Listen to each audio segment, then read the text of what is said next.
মাননীয় মন্ত্রী জনাব অনিল ইসলাম অমিত, মাননীয় মন্ত্রী আপনাদের সামনে বক্তব্য রাখছেন।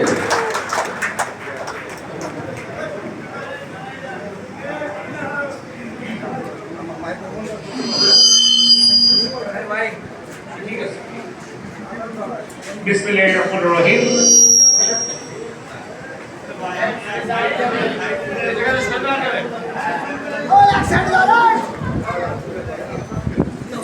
মহান মে দিবস উপলক্ষে যশোর জেলা পরিবহন সংস্থা শ্রমিক ইউনিয়নের উদ্যোগে আয়োজিত আজকে এই কর্মসূচিতে উপস্থিত সভাপতি সভাপতি এই ইউনিয়নের নির্বাচিত সভাপতি জনাব মাহমুদ রশিদ বাচ্চু, উপস্থিত আছেন যশোর জেলা বিএনপি সংগ্রামী সভাপতি বিউপিপি, যশোর জেলা আইনজীবী সমিতির সম্মানিত সভাপতি অ্যাডভোকেট সৈয়দ শাহুল্লাহ সাবু, উপস্থিত আছেন জেলা বিএনপি সংগ্রামী সাধারণ সম্পাদক যশোর জেলা পরিষদের মাননীয় প্রশাসক জনাব রশিদ খোকন, উপস্থিত আছেন প্রখ্যাত শ্রমিক নেতা যারা মাহবুব রহমান মজদুর, সব অঞ্চল উপবিষ্ট নেতৃবৃন্দ, আমার সাথে উপবিষ্ট প্রিয় শ্রমিক ভাইরা, আসসালামু আলাইকুম।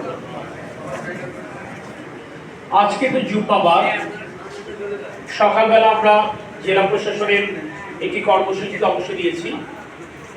এরপরে যশোরের সড়ক ব্যবস্থা যে নাজুক, সে ব্যাপারে আমরা যশোর পৌর এলাকার রাস্তাঘাটগুলো দ্রুততম সময়ের মধ্যে সংস্কার করতে চাই। আজকে একটি সংস্কার কার্যক্রমের উদ্বোধন করলাম এবং আরেকটি চলমান সংস্কার কার্যক্রম কিভাবে গতি ফেরানো যায়।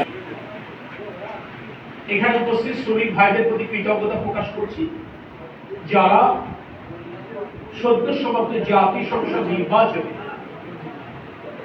আমার দল এবং আমার পক্ষে নির্বাচনী প্রচারণায় অংশ নিয়েছেন এবং নিজেদের ও নিজেদের পরিবারের ভোটকে ধানের শীষ মার্কা নিশ্চিত করেছেন। সেই কারণে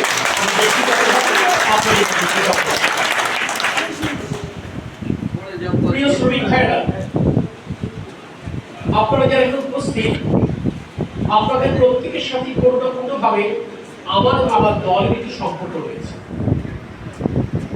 এই শহরের মানুষ, এই জেলার মানুষ হিসেবে হোক, সামাজিক কর্মকাণ্ডের সূত্র ধরে হোক, কিংবা আমি যে রাজনৈতিক দর্শনে বিশ্বাস করি সেই দর্শনে বিশ্বাস করবার কারণে, সেই কারণে মজদুর চাচা যে কথাটি বলতে চেয়েছেন যে আপনাদের সুবিধা অসুবিধা কোনো কিছু আমাদের অজানা, আপনাদের এই সুবিধা অসুবিধাগুলোকে বিবেচনায় রেখে কিভাবে আগামী দিনে আপনাদের আরেকটু সংসার জীবনে স্বাচ্ছন্দ্য আনা যায়, তার জন্যই বর্তমানের গণতান্ত্রিক সরকার অর্থাৎ আপনাদের ভোটে নির্বাচিত সরকারের যিনি প্রধান, আমাদের প্রিয় নেতা মাননীয় প্রধানমন্ত্রী তারেক রহমান সচেষ্ট হয়েছে।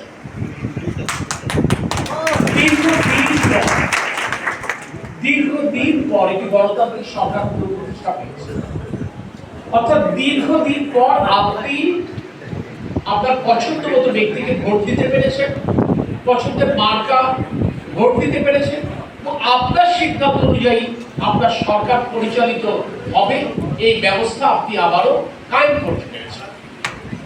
তাই এই গণতান্ত্রিক সরকারের প্রতি একদিকে যেমন আপনাদের প্রত্যাশা